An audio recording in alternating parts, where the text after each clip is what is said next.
Rousseau, du passage de l'état de nature à l'état social.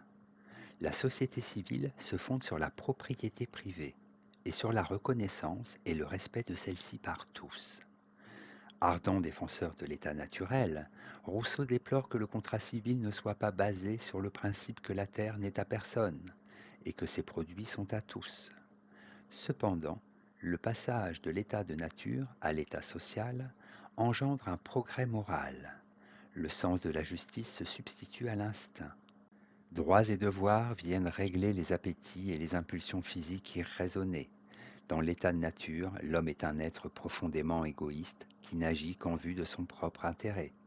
Au contraire, l'homme social prend en compte d'autres principes d'action que son avantage égoïste et raisonne avant d'écouter ses penchants. Cette faculté de raisonner est un pur produit social. S'il perd sa liberté naturelle, qui s'étend aussi loin que s'étend sa force, l'homme gagne donc en société de grands avantages. Ses facultés mentales et ses idées se développent. Ses sentiments prennent de la noblesse et son âme s'élève. Il faut donc bénir l'instant où l'homme s'arracha à l'état de nature. Un animal stupide et borné est devenu un être intelligent, c'est-à-dire un homme.